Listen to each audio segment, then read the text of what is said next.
Hello film fans, collectors of physical media. Welcome back to another rambling conversation where I just let my mind run away with me yet again. And something I've been thinking about recently is the compulsion of collecting. Now, I've spoken before about my spreadsheets and how I plan out what's coming up, and just looking at these things, it's the correlation between almost compulsion and addiction that's driving this forward. Now, I'm assuming that most of us that collect physical media are film fans that have grew up with that medium within their life that has a strong connection to that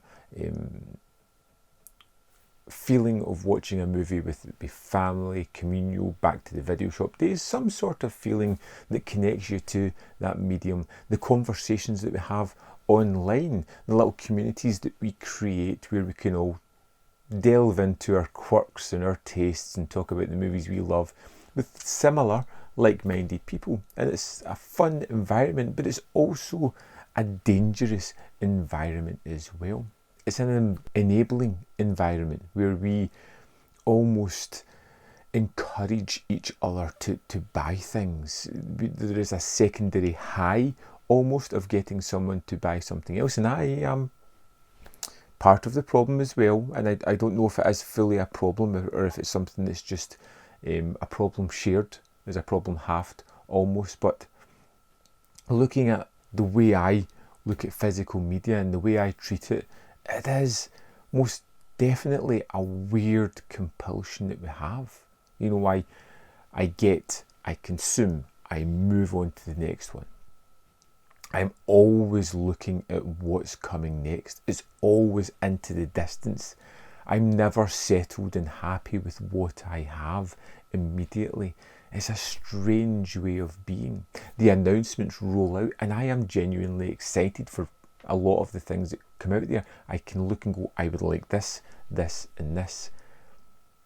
But it's usually like 3 months ahead. And by the time the next announcements roll out, I'm excited for this, this and this. And when you actually get the item that you're excited, I feel as if there's almost a rush to consume, discard, talk about it and move on. There's never a satisfactory, not just moment, but continuation of having achieved and gotten the things you want.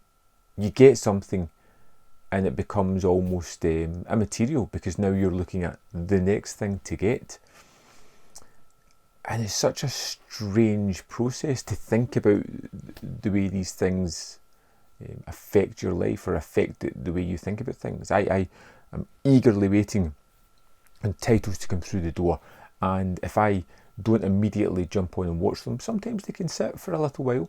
Sometimes they can lose their magic or luster, or why did I want that in the first place? Why was I so interested in that? And it makes you kind of wonder, is a lot of the collecting psychological? Now, it's not to say that I'm buying things I don't want.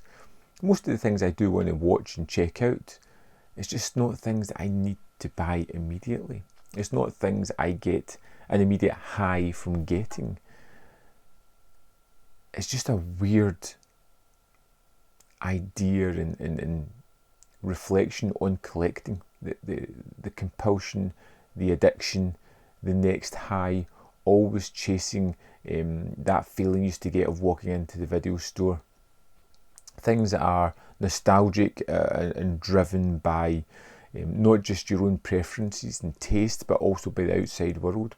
Because you look at, or where I look at other YouTubers, I look at forums for Blu-rays, I talk to people online who collect as well, and it is very much a sort of small contained ecosystem where we all kind of engage each other. There's friends that I talk to about announcements other than the announcement videos where I'm just like, oh, what do you think? Is this amazing? There's a friend I've got who, for some reason, I've started sending pictures of orders to. There's a friend, he sends his as well, and we just kind of chit-chat about new announcements and what we've ordered. And then very rarely it's mentioned again until the actual movies come out, we watch, discard, and move on to the next bunch. And it feels like a constant marathon where you're always looking ahead, you're always going for the next thing, and there never seems to be that moment of satisfaction, of contentment, of just resting and going, do you know what? I have got a good enough collection. I am happy with this. You never look at the collection and go, do you know what? I'm missing an early 80s slasher that I've never heard of that's probably pretty crappy, but my goodness, if somebody put it out, I would die if I couldn't get it. And then Arrow announces something silly like Girls' Night Out, and suddenly you're like, I need that. Why? Why do we have such pressure? Is it the community? Is it the driving force of all these voices of people going, that's great? Where you listen to that and you kind of drown out the that's crap comments, where you feel the compulsion and need to embrace this into the collection. I am getting better. Collecting 2.0 has taken hold. It's becoming a little bit more familiar. I watch something, I don't like it, I post it somewhere to try and sell it. It's becoming easier to do that, but it hasn't slowed down me getting movies. I'm still buying what I would always buy. I still spend my budget each month collecting the kind of things that I want to get. Whereas I thought collecting 2.0 may eke into being a little bit more selective. It doesn't seem to be working that way. I still want to almost scattershot where I pick up movies. I don't want to pigeonhole myself into one kind of genre or one kind of type of movie. I want to try a little bit of everything. I love blind buys. I don't want to get out of that. I don't see the point. I do understand this mentality of trying things before you buy, but again, at the same time, I don't understand it as well. So, say Arrow announced Wild Things. I've never seen it before. I want to check it out. It's going to be a 4K copy. Great. Do I want to go and watch another copy just now, just before it comes out? I would rather see it in the best system that I possibly could. Same with a lot of Vinegar Syndrome movies. You can catch them on YouTube, but they are terrible quality. And watching it for the first time on that crappy quality might not be as enjoyable as watching it in a pristine copy. But I know I can always sell it on, and I'm trying to figure out if these things are deliberately psychological sabotage that I'm pushing onto myself, or if this is an actual reality. Is there a proper argument behind that? You know, surely the film is the film, but a bad copy of a film can be detrimental, whereas a great copy of a film could be the difference between liking and not liking something, generally.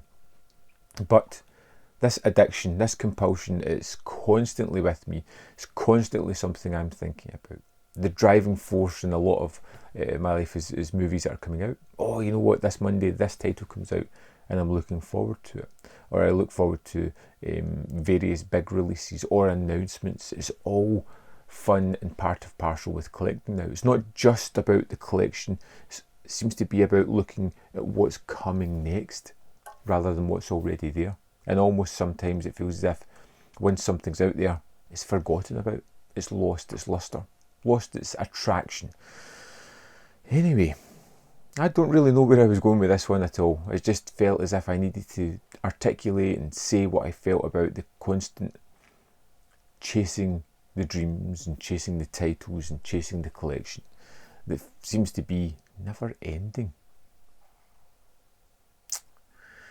Yeah, I would like to know your thoughts on where do you go as a collector?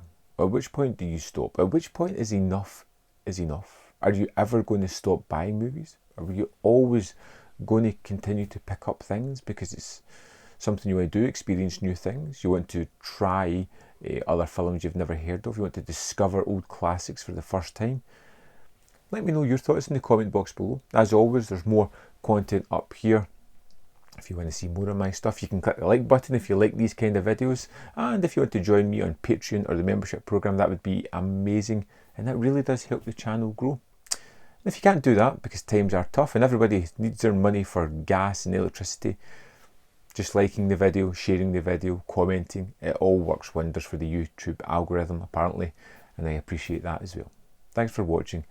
And I'll see you next time on Man v Film.